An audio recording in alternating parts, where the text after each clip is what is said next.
Halo semuanya, bertemu kembali dengan Ibu Rostian Marlina Zega di materi kegiatan ekonomi produksi. Adapun yang menjadi kompetensi dasar kita sebagai berikut dan indikator pencapaian kompetensi sebagai berikut. Adapun tujuan pembelajaran yang ingin kita capai saat ini, silakan dipahami ya. Sebelum Ibu menjelaskan mengenai kegiatan ekonomi produksi, silakan terlebih dahulu mengamati video berikut.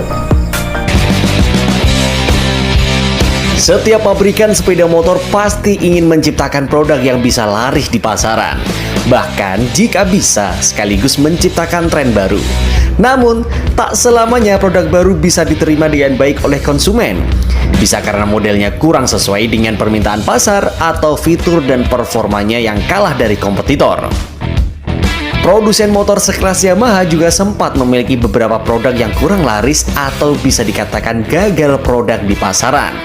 Nah, berikut 5 motor Yamaha tersebut. Nah, anak-anak semua, berdasarkan video sebelumnya, kita dapat mengetahui bahwa perusahaan Yamaha merupakan salah satu perusahaan yang menciptakan atau menghasilkan suatu produk sepeda motor dengan berbagai jenis dan model. Setiap perusahaan pastinya berusaha untuk menghasilkan suatu produk yang dapat laris di pasaran dan disukai oleh konsumen. Namun tak jarang dalam menjalankan usahanya, produsen seringkali mengalami kegagalan. Untuk itu, pada kesempatan ini kita akan belajar mengenal apa itu kegiatan produksi, tujuan produksi, dan hal-hal apa saja yang perlu kita perhatikan sebelum menjalankan usaha, agar dapat meminimalisir terjadinya kegagalan seperti pada video sebelumnya. Lalu, apakah yang dimaksud dengan kegiatan produksi?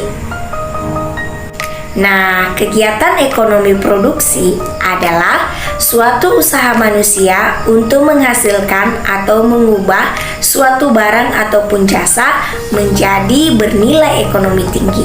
Perlu kita ketahui bahwa orang yang menghasilkan atau menciptakan suatu barang disebut dengan produsen atau pelaku ekonomi produksi.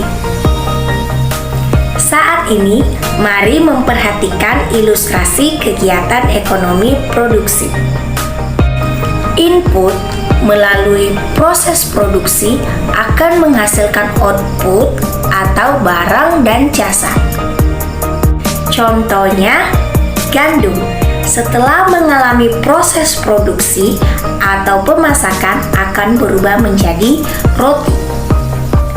Roti dalam hal ini memiliki nilai guna yang lebih tinggi dibandingkan dengan gandum.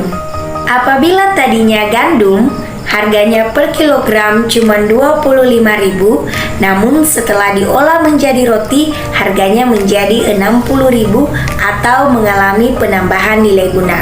Lalu, apakah yang dimaksud dengan nilai guna barang dan jasa? Mari simak dengan baik tentang nilai guna barang dan jasa atau utilitas. Namun, agar pembelajaran lebih menarik dan bersifat nyata, pada kesempatan ini kita akan menggunakan media augmented reality untuk menjelaskan kepada kalian semua contoh dari setiap nilai guna barang dan jasa.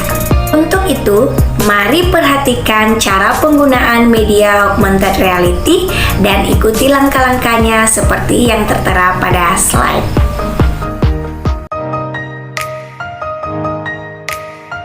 Nah, jika sudah, silakan simak penjelasan Ibu mengenai kategori penambahan nilai guna barang dan jasa. Yang pertama, nilai guna bentuk atau utility. Dalam hal ini, beberapa barang akan bertambah nilai gunanya jika mengalami perubahan bentuk. Contohnya, kayu yang ditebang dari hutan akan memiliki nilai yang lebih tinggi jika diubah bentuknya menjadi meja, kursi, lemari, ataupun perabotan rumah tangga lainnya. Yang kedua, nilai guna tempat atau place utility. di mana suatu barang akan bertambah nilai gunanya jika digunakan di tempat yang tepat atau berada di tempat yang berbeda. Contohnya, buah-buahan akan memiliki nilai yang lebih jika berada di pasar daripada di kebun atau di hutan. Berikutnya, nilai guna waktu atau time utility, yakni suatu barang akan memiliki nilai guna yang tinggi ketika digunakan pada waktu yang tepat. Contohnya, payung akan memiliki nilai guna yang lebih tinggi jika digunakan pada saat hujan. Yang terakhir, nilai guna kepemilikan atau ownership utility, yakni beberapa barang akan memiliki nilai guna jika digunakan oleh ahlinya atau orang yang membutuhkan. Contohnya, alat musik akan lebih memiliki nilai guna jika digunakan oleh musisi atau pemain musik dibandingkan hanya sekedar dipajang di toko atau digunakan oleh orang yang tidak mengerti tentang alat musik. Dalam melakukan kegiatan produksi, setiap produsen pastinya memiliki tujuan. Adapun yang menjadi tujuan produksi yaitu yang pertama, menghasilkan barang dan jasa. Yang kedua, meningkatkan nilai guna barang dan jasa. Ketiga, meningkatkan kemakmuran masyarakat. Keempat, meningkatkan keuntungan. Kelima, memperluas lapangan usaha. Dan yang keenam, berusaha menjaga kesinambungan perusahaan. Nah, anak-anak semua, sebelum menjalankan suatu kegiatan produksi, seorang produsen baik perorangan maupun lembaga harus memperhatikan dan mempertimbangkan hal-hal berikut.